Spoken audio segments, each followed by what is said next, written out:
আজকে ভিন্ন স্বাদের স্পেশাল রান্না হবে, তাই আয়োজন করে রাখছি। সম্পূর্ণ ভিডিওটি দেখে যাবেন এবং সুন্দর একটা কমেন্ট করে যাবেন। আগে থেকে আমি মুসুরি ডাল ভিজিয়ে রাখছিলাম, ওইটাকে একটু আধা ভাঙা দিয়ে নিলাম যাতে একটু আস্ত আস্ত থাকে। তারপরে পাতাকপি কুচিয়ে রাখছিলাম, ওইটার ভিতর লবণ দিয়ে মাখিয়ে রাখছিলাম। ডাল আর পাতাকপি, তার ভিতর পেঁয়াজ কুচি আর কাঁচা জাল কুচি দিয়ে দিলাম। তারপরে এক এক করে মশলা দিয়ে দিলাম। ধনিয়ার গুঁড়া অ্যাড করে দেবো, হলুদের গুঁড়া অ্যাড করে দেবো, পরিমাণ মতন লবণ অ্যাড করে দেবো, তার সাথে একটু রসুন আর জিরা বাটা দিয়ে দিলাম। তারপর 2টা ডিম ফাটিয়ে রাখছিলাম, ওই ডিম 2টা দিয়ে দিব। দিয়ে তারপর সুন্দর করে এটাকে মাখিয়ে নিব। এমন করে মাখাবো যেন সারা গায়ে মশলাটা মেখে যায়। সুন্দর করে মাখিয়ে এটাকে 5 মিনিট রেখে দিব। আমরা মেয়ে মানুষ যেখানেই যাই সেখানেই রান্নাবান্না করতে হয়। রান্নাবান্না ছাড়া আমাদের আর কোনো কাজ নেই। আর আমরা রান্নাবান্না দেখলেও বসে থাকতে পারি না। যেখানে যাই সেখানে যাইয়ে বসে দেখি রান্নাবান্না শুরু করেছে, তাহলে আমরাও একটু রান্নাবান্না তাদের সাথে করা শুরু করে দিই। আমাদের মেয়ে মানুষের জীবনটাই এরকম, যেখানে যাই সেখানেই শুধু রান্না আর রান্না। তারপর পাতিলে তেল দিয়ে এর ভিতরে বড়া বানিয়ে এক এক করে দিয়ে দেব। পাতিলে তেলটা জানি বেশি পরিমাণে গরম না হয়, হালকা পরিমাণ জানি একটু গরম থাকে। হালকা গরম করে তেলে যদি দেন তাহলে দেখবেন আপনার গায়ে তেলটাও একটু ছিটা কম হবে। তারপর ভাজাটাও খুব সুন্দর হবে।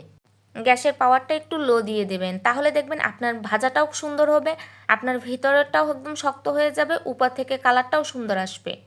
কাজ দেখলে না বসে থাকা যায় না। শ্বশুরবাড়ি গেলে সেখানে যেও রান্নাবান্না, নিজে যেখানে থাকি সেখানে আসলেও রান্নাবান্না, বাপের বাড়ি গেলেও সেখানে মা দেখি রান্নাবান্না করে, তার সাথে টুকটাক রান্নাবান্না আর কি।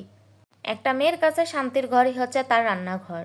রান্নাঘর যত পরিপাটি রাখবে দেখতে তত সুন্দর আসবে, মন ভরে যাবে।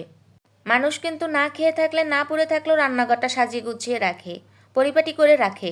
আর নিজের ঘর না সাজানো হলেও মনে করেন রান্নাঘরটা সাজানো হয়, পরিপাটিভাবে সুন্দর করে রাখে। একটা মেয়ে মানুষের রান্নাঘর হচ্ছে শান্তির জায়গা। আপনি যদি কখনো ট্রাই না করেন তাহলে ট্রাই করে দেখতে পারেন, এক ভিন্ন স্বাদের মজার খাবার। তারপরে হালকা করে ভাজি করে নিয়ে অপর পাশটা উল্টিয়ে দিব। উল্টিয়ে দিয়ে তারপরে আবার অপর পাশটারও হালকা করে ভাজি করে নিব। যেমন মুচমুচা আর ক্রিস্পি হবে, তেমন খেতেও মজা হবে। আপনি যদি নরমভাবে খেতে চান এর সাথে একটু আটা মিলিয়ে নেবেন, আর যদি একটু শক্ত শক্ত মুচমুচা খেতে চান তাহলে এর সাথে একটু চালের গুঁড়া অ্যাড করে নেবেন।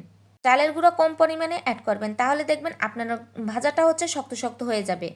আপনি যদি আটা ইউজ করেন তাহলে আপনার বড়ার ভিতরটা আর কি নরম নরম থাকবে। জানি না আমার ভিডিও কেমন হয়, জানি না আমার ভিডিওর কোয়ালিটি কেমন হয়। আমি যেমন পারি তেমন ভিডিও বানাই, কোয়ালিটি যেমন হোক না কেন। ভিডিও যদি সুন্দর করতে হয় আগে কোয়ালিটি ফুল এবং কালার আনতে হবে। আপনার ভিডিওতে যত কালার থাকবে, যত কোয়ালিটি ফুল থাকবে, তত ভিডিওগুলো দেখতেও সুন্দর আসবে। ঝটপট যদি আপনার রান্না লাগে তাহলে বাসায় বসে এভাবে ঝটপট করে বানিয়ে খেতে পারেন। আমার ভাজা শেষ হয়ে গেছে, এখন এক এক করে তুলে নিব। একটা পাত্রে তো উঠিয়ে নিলাম। দেখেন কালারটা কত সুন্দর আসছে, তাই না? মাশাআল্লাহ।